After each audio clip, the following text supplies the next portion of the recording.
All right, it's time to bring out the ducks.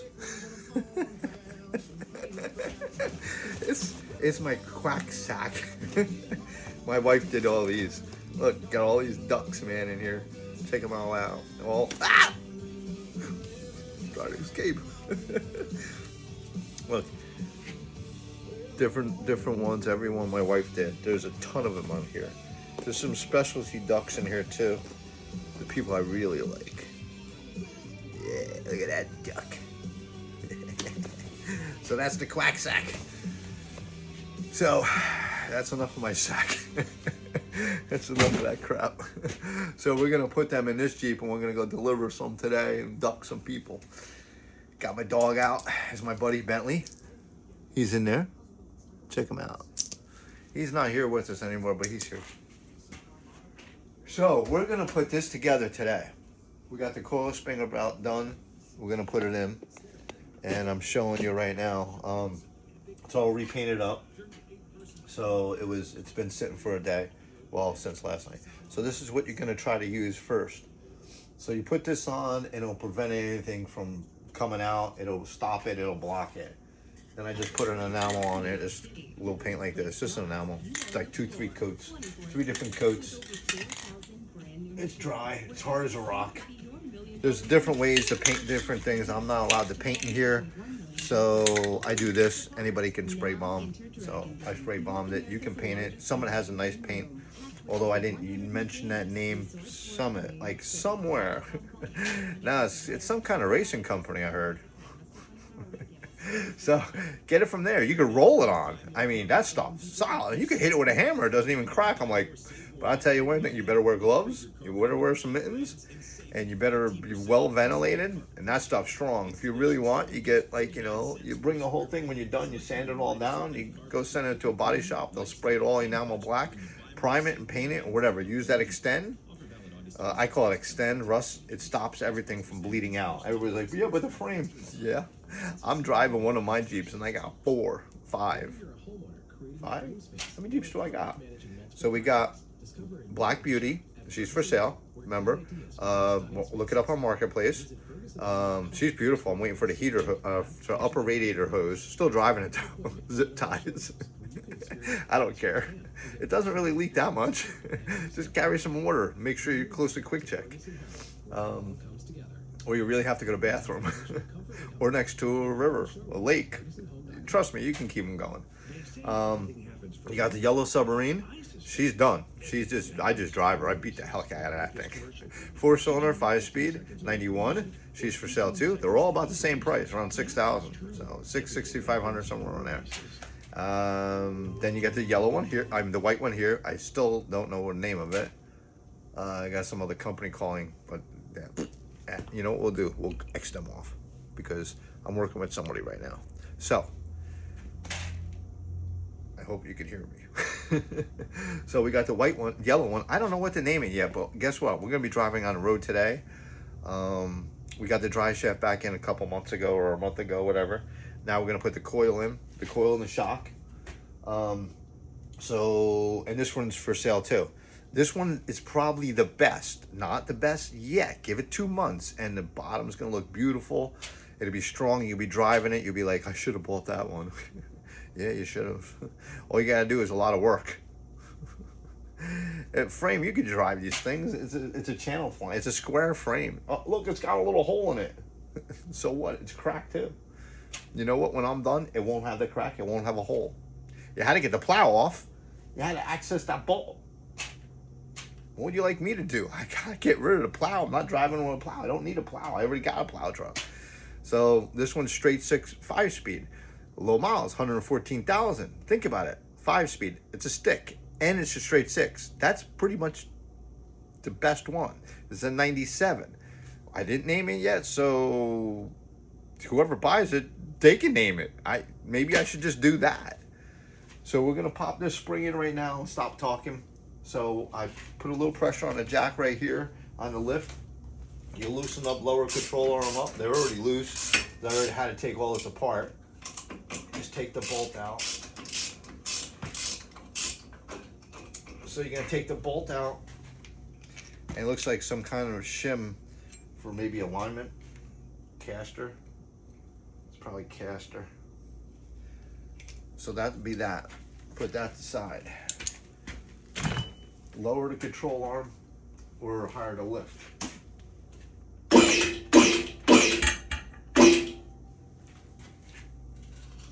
Okay, you lower the control arm just to get that spring in there. And it's pretty much out. Why doesn't the rear go down anymore? I know why. I got the stabilizer connected still, so there's a lot of pressure on the stabilizer. So let's bring it back down again.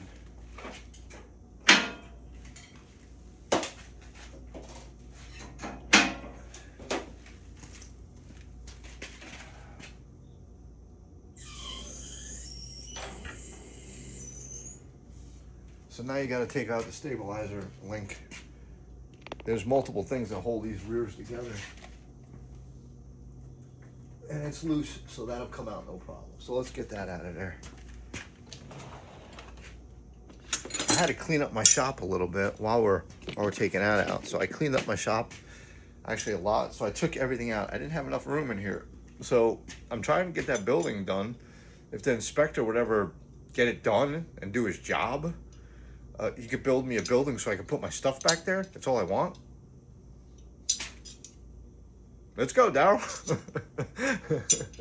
You know? So now I have access to my tire balance at my tire machine there. Now I get access to my tire machine, which was like, there was so many things on it. I had the engine hoist, cherry picker, whatever you want to call them. And I'm able to access my drill press now. My little drill press right here. It's nice. Got a light on it.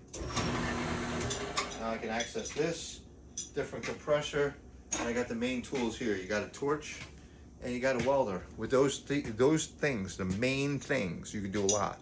Until then, I got the cherry picker, which I haven't had to pick one of these engines out because they all run. From 250,000 to 114,000, 139,000. That's 3. Where's one more? Oh, up. 147,000. Cracked frame in the middle, straight down both sides, and blown out the front. The leaf springs are wedged up. The bumper's like this, and I'm like, come on, baby, let's just get it done. Let's go get some coffee. And that thing's a freaking beast. So we had a let's turn on Robert. I haven't used him in a while. Hey, Robert, can you watch? So Robert can watch me around. So I had to clean up a little bit, so move things around, and I even got rid of my roll around cart that I used to always roll around in. I got rid of that and I put that outside. I don't want to keep everything outside. So Daryl, can you please watch the video and get this permit going? Daryl, you know who you are. I see you driving by all the time. And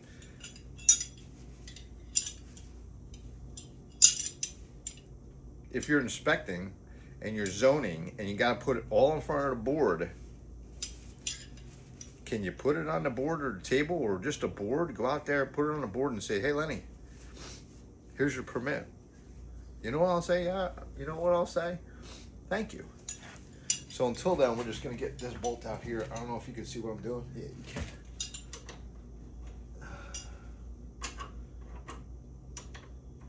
Of course, it's 3/4 on both sides, I guess. That doesn't make any sense. It's usually different. No, it's 3/4 on both sides. So I think these are metric. No, that's not metric. So these I used to love to use. Robert, where are you looking? So these I used to love to use, speed wrenches. You know, I don't need that much speed because the bolt is loose. I can take it out with my fingers, tap it out. Now you got your stabilizer link out too. Now your stabilizer is loose, and that prevented the rear from going down. So hopefully that's it. We'll put this bolt to the side too. We'll just put it on the ground. There, it's to the side. So let's drop that baby down. So no, we gotta go up. See, this is the problem with Robert. Robert, I know your face recognition, but you know, can you keep up? I lowered my volume, my radio. I hate that. Ah, dang it, it's off. So I'm gonna try to keep this a little bit lower. I'm gonna lower this in. I'm gonna put that in, so I'm gonna go up with the lift. So that lowered the differential. And then you're gonna put your spring in. Okay, your spring is in. On the bottom, there's a landing on the bottom of the control arm. So let me turn Robert off because he's like my uncle. He's not too bright. Sorry, uncle. I hope you're watching. I'm not trying to make fun of you, but you are old. I'm gonna catch up one day, so I can't make fun of you too much. That's my Uncle Bobby. I like my Uncle Bobby. He's cool. He's really cool. I'm just making fun of him because, I don't know, I named the camera after him, Robert. So now that this is done, now you lined it up in here, and there's a landing on the bottom that the coil is gonna hit into. So when you go down with this, then you can release some pressure after you bolt all this together. So let's drop it down.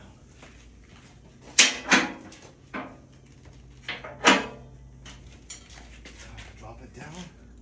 All right, come on, baby. Go in there. Okay. So if you're watching the coil spring is going up into the cavity, and we'll be able to lower the pressure. You could probably put some bolts back in, the lower control arm and the stabilizer.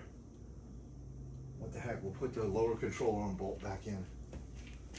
Where the hell did I put it? Oh, here it is. So you take the bolt back in and you put it in the lower control arm.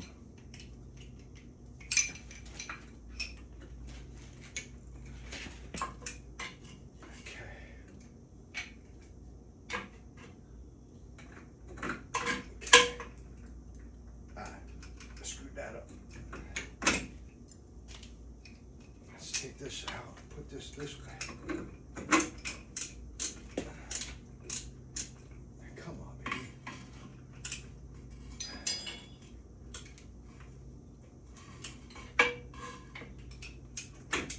Okay, that's it.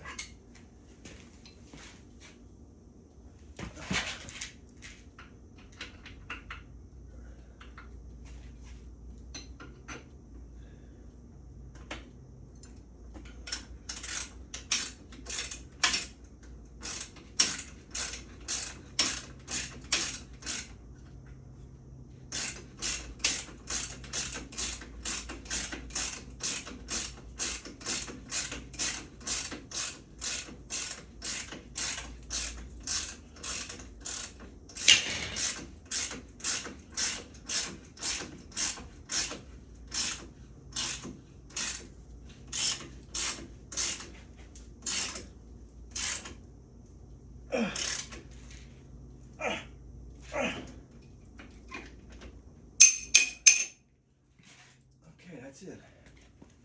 Now there is I wound it, I put it exactly where it's supposed to be. Just leave that socket there because it's stuck on there.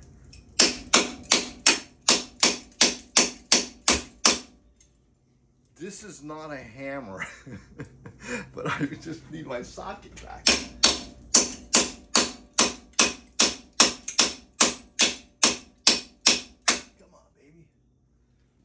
We'll leave that socket on there. It likes the Jeep. It's one of those Harbor Freight sockets, so we'll just leave it there. So I want to put the stabilizer back in. So go up.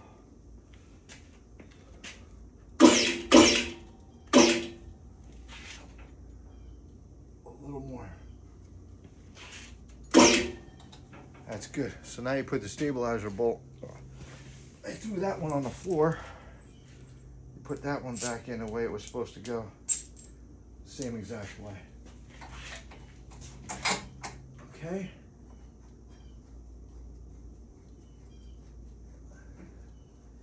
Tighten that up.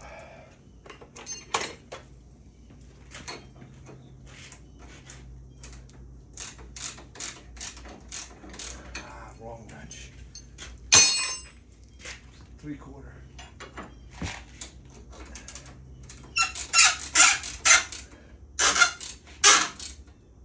Okay.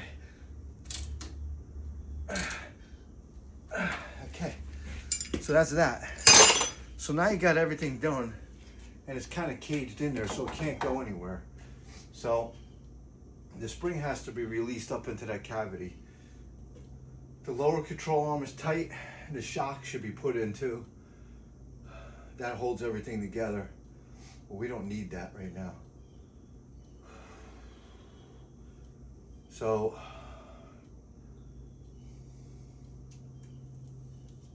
I'm gonna leave it right now, as that's a long enough video right now. So everything is together and it can't go anywhere. So let's get the jack out of here.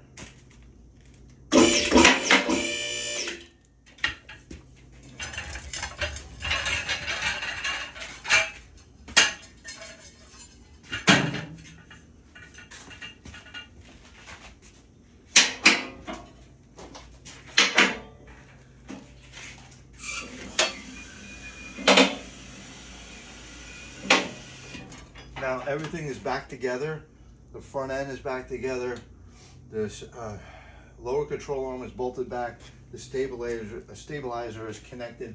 Now you have to just bring that coil back into where it's supposed to be.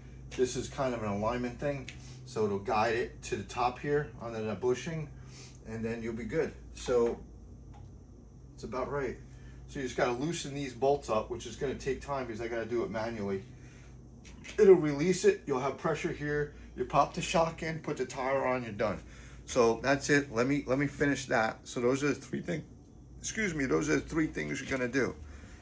You're gonna release the pressure out of these three springs, and these three clamps down that are clamping that coil back down. You got to release it slowly. If it pops, it's gonna go in here. So go individually. Just release a little pressure. It'll go up. And that gives you your height of the vehicle. So that rear end is pushed down, and there's a lot of pressure on that spring. That spring will take your freaking head off. I've seen it take the hats off. You don't want that to pop out. You better know what you're doing when you're doing this kind of stuff. Be very careful. So let me finish. I gotta be very careful, and I'll show you in about 15 minutes it all together, and hopefully we'll be driving down the road in about an hour. See you, everybody. Enjoy.